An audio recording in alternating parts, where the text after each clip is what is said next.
Welcome to the IMSA Weekly Threat Brief. Today is the 3rd of December in the year of 2019. There's a number of things going on around the world this week affecting the maritime community, so here are your highlights. First, we're going to start in South America. We're seeing measles outbreaks now in the countries of Venezuela and Colombia. A number of cases have been reported. The Colombian government believes that the majority of their cases have come cross-border from Venezuela, and we expect this situation over the next couple of weeks in this region to worsen and potentially spread to other bordering countries in South America. We've seen the protests and rioting in Chile that caused port delays last week has died down, although we do expect some areas of isolated riots and incidents between Santiago and Valparaiso.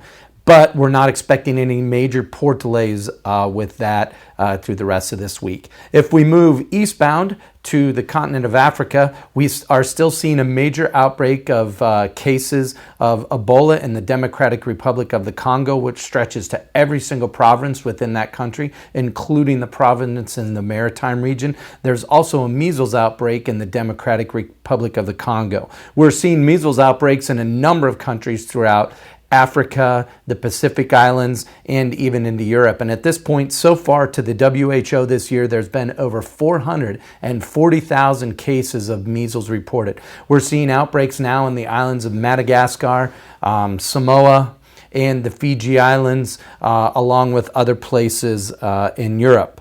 So that's pretty prominent. We're also seeing a MERS outbreak, the Middle Eastern Respiratory Syndrome, in the Kingdom of Saudi Arabia, which is fairly prevalent this time of the year.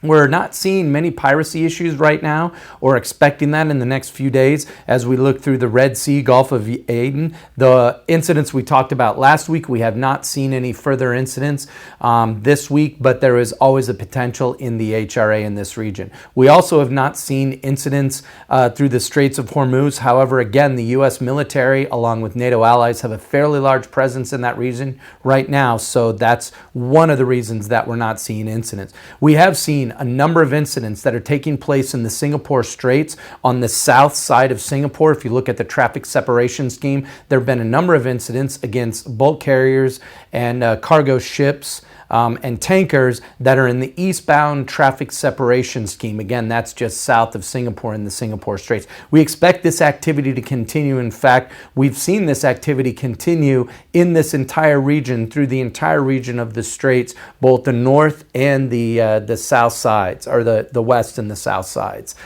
Again, make sure you join us here every week on Tuesday for our weekly Maritime Threat Brief. And also make sure you join us on Thursday for our weekly Maritime Vlogs.